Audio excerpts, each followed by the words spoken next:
Hello, hello, hello! You're tuning into another episode of TheWunderkindShow. Today's second topic, Lamar joins OTAs. Look, I already knew he was going to be in OTAs. Why? Because Henry was there. And more than anything else, Lamar is trying to be an absolute leader. Not just by following what he does, but being a vocal leader. You understand where I'm coming from? Not just because he's the quarterback and the best player on the team. You understand where I'm coming from? No. He wants to be a leader through and through.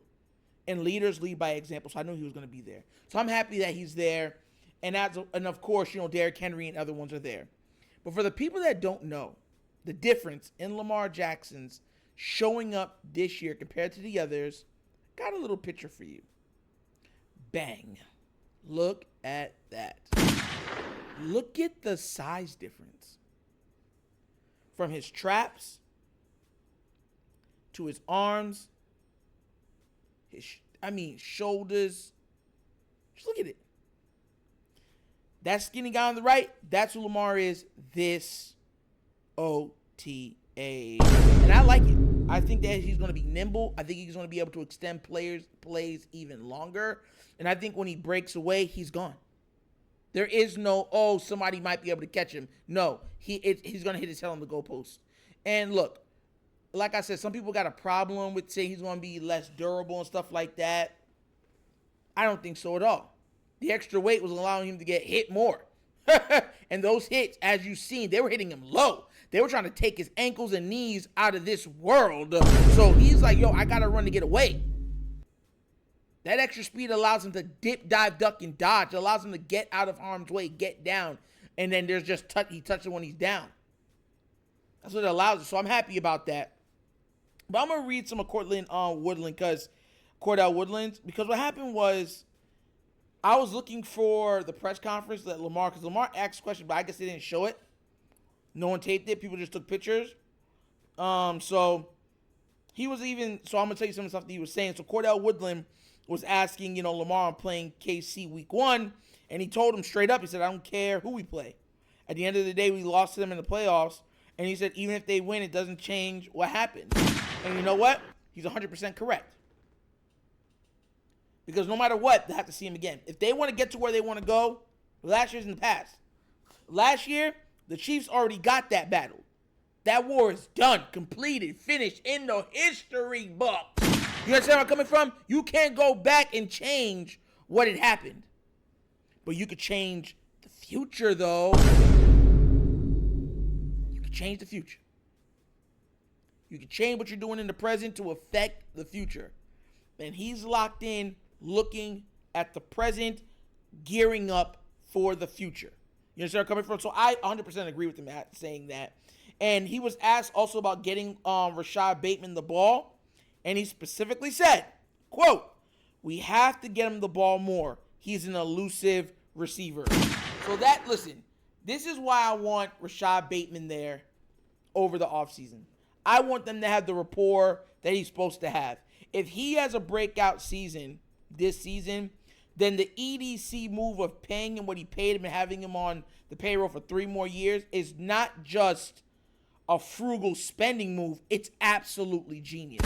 As much as I'm like, I wish you would have got, what I'm saying, 12, nothing, no one's going to look at 12 or $15 million and be like, you're not getting paid nothing, bro. You're in the 1% of the 1% of the world. You understand where I'm coming from? So, hey, get your money. You got your money, 3 years of that type of production. Listen, and I said this already. If Bateman gets over 1,000 yards, we're probably looking at almost an undefeated record. The only other way I could see him getting 1,000 yards and we're still like in the same 12-win game and stuff like that is that if the defense took a major step back and we're throwing more at the end of the games. And then circumvently, it makes them get more yards because guess what? They need the ball so we can move the ball up and score quickly. That's why you see so many teams. A lot of the times with the quarterbacks that lead the league in passing yards and stuff like that, that's the reason why a lot of the times, a lot of times they're not like the best records and stuff like that, because a lot of that's coming from them having to throw from behind or garbage time yards. They're not sitting out of the game and no, they're like, I'm gonna eat up some of these yards to, you know what I'm saying, placate my statistical value right now, because right now I'm looking kind of trash. You understand where I'm coming from? And we already know Lamar never does that, never. So there's that also. So listen, hearing that, it just makes me know that he wants Bateman, and that's why they were pretty much okay with letting OBJ go, but they want Bateman to break out. And one thing with the Ravens, they like being known as the smartest person in the room.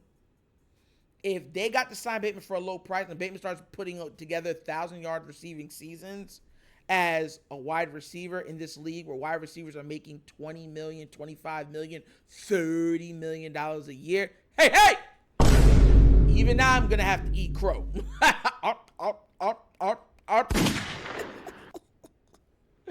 That crow going to taste disgusting. Yo, listen, on that note, did y'all see the short that I put out with the slap? And I said, the Wonder Kids, if you haven't watched the short, y'all go watch that short. That YouTube short for the Wonder Kids show. Just absolutely hilarious. Absolutely hilarious. Hope y'all can take a look at it. But, you know what I'm saying, definitely happy that Lamar's there. There were a couple of videos of him throwing to Derrick Henry and handing the ball off to him. And, of course, you know, it's a lot of, like, ooh, so much people thinking, like, what's going to be next? How's this going to look moving forward and all that stuff? So, you know, a lot to look forward to. But I truly think we're building something special, just like I felt like last year. But I felt like we were going to make it at least to the AFC Championship game last year, and we did. But we fell short. And falling short is part of sports. None of these stars are undefeated. None. Bill Russell got like 11 titles. He's not undefeated. He had 2 or 3 seasons where he lost. You know where I'm coming from? One of the greatest statistical behemoths in the history of sports is Wilt Chamberlain. And he only got like 2 rings. Is it 3? I think it's 2. You understand where I'm coming from? So y'all got to understand, like, you can't win them all. But you got to win some of them. And I think this is one of the years that we get to win one of them. You know what I'm saying? With Lamar, Derrick Henry, people getting more healthy. They even had a couple reports in my next episode. I'll cover the Keaton Mitchell stuff. You know, Keaton Mitchell might make it back. He's on schedule. He might even be a little early. So he'll be somewhere at the, 4 or 5 games into the season. We might see him. You know what I'm saying? So there's that too. So much to look forward to. So much to hang our hat on. But definitely looking at Lamar. Bro, Lamar lost a lot of weight. That man's going to be gliding. You remember Deshaun Jackson, how he used to glide across the field? Imagine Lamar at quarterback doing stuff like that. Jesus God. Oh. Woo, I can't wait, boy. I can't wait. I know this, man. But what do you guys think? Are you impressed with the weight loss? Especially now that you can see the physical difference. And what are you looking at when it's talking about Bateman and stuff like that? Are you expecting him to have a breakout year this year with Lamar focusing more of the attention on him? You know what I'm saying? Let me know what you think down in the comment section, all right? But as always, that's episode of The Wunderkind Show! Thank you for watching. Y'all know how we get down. We have fun and we laugh. But everything we talk about rooted in what? Facts and truth. Please do remember, like, subscribe, hit that notification bell, leave a comment. You know, I love the comments. If you haven't done so already, check out The Wunderkind Show's Patreon. Yes, 3 tiers of content goodness waiting for your consumption. Give it a look, give it a try. Let me know what you think. And if you would like to donate to this channel, help out with equipment and such stuff like that, bottom of the screen, QR code. QR code's to a Cash App. Cash App located in the description of every video that we do. The name of it is The Wunderkind Show. Super easy. Well, once again, this is The Wunderkind Show. This is your host, Andrew, signing off. And as always, you know my slogan. Please. And I am out of here. Huh? Yerp. Finish him, Daddy. Oh!